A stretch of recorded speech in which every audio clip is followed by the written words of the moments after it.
Hello, welcome to another episode in my little series about Tuscan Christmas know-how.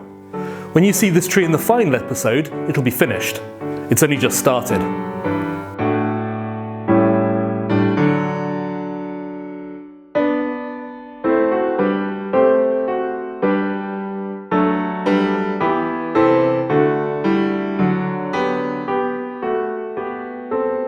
So today's recipe, which is for a flourless walnut and chocolate cake, comes from this book, La scienza in cucina e l'arte di mangiar bene, which was published in 1891 by Pellegrino Artusi.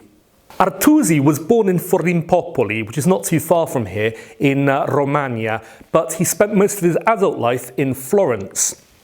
And the book quickly became very popular, and today is considered to be a classic manual of traditional Italian cooking. But because it was in Florence, a great many of the recipes are actually Tuscan. Now, Artusi collected his recipes from many different sources, sometimes from his Florentine cook, and sometimes from friends or acquaintances who would send them in to him. And they're usually accompanied by a little comment which gives his opinion on them. And today's recipe, which is for torta di noci, he says, "Dai miei commensali questo è stato giudicato un dolce squisito," which means by the people who ate this with me, it was judged an exquisite dessert. So we start off by making a lot of noise. In fact, I'm going to be making quite a bit of noise today, as you will see. So I start off by taking 140 grams of walnuts and 140 grams of granulated sugar and putting them in a mixer and giving them a mix until you've got sort of like a flour consistency.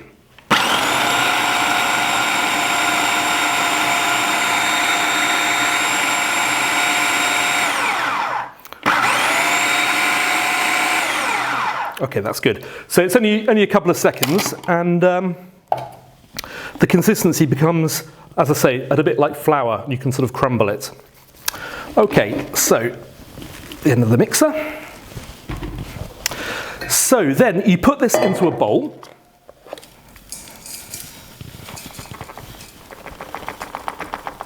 Okay.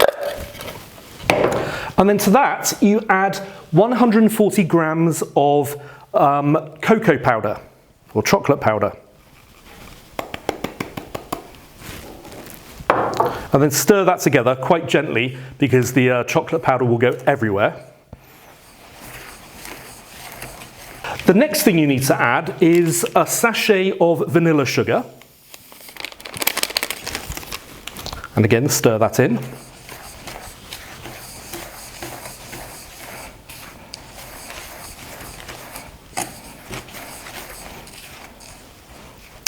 And here's where the other bit of noise comes in, because next I've got 4 eggs which I've separated into yolks and whites, and I need to take the whites and I need to beat them to soft peaks.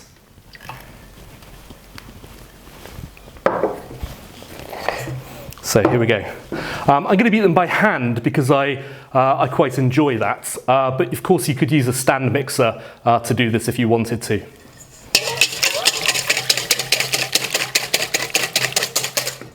I often have to change hands halfway through because I get a bit tired.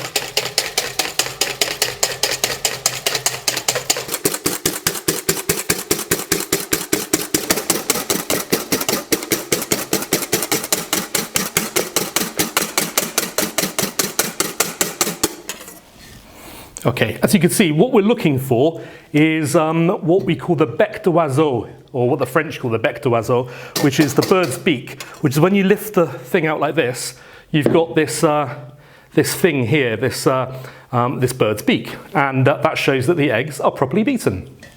So what you do next is you go back to your mixture and you take the egg yolks and fold them into the chocolate mixture. Just give them a jolly good stir. It needs to stick together into quite a gooey consistency, gooey mass. Okay. Don't worry if it looks like it's got lots of lumps in it at this stage. That's perfectly normal.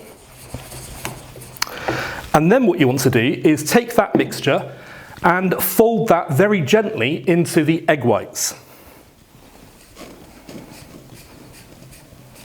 So put it all in at once.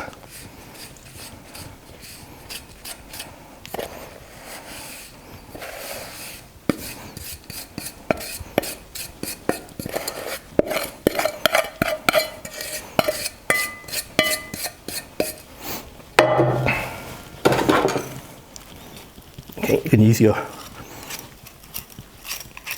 whisk to get all the bits off. And in fact, I'm going to use my whisk to do the folding in as well. So I think you get a better mixture this way. So once the mixture is all at the consistency you want, you then take 20 grams of candied citron peel. And if you saw my video a couple of weeks ago about pan forte, you'll know all about this. So in that goes. Again, just one final stir to make sure the citron is evenly distributed.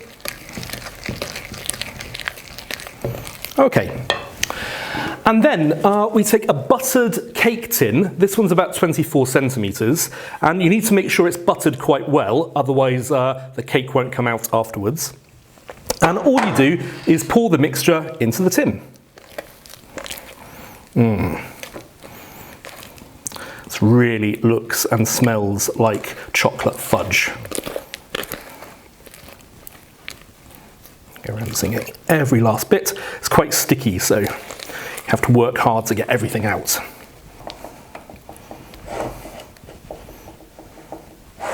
So I want to spread the mixture through the tin right to the edges. Okay. Then the final thing is to scatter breadcrumbs over the top of the cake.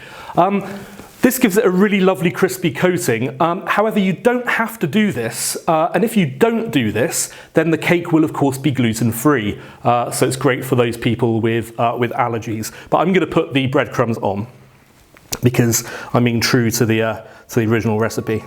So as you can see, my cake is all ready to bake, and I'm going to put it in the oven at 180 degrees centigrade.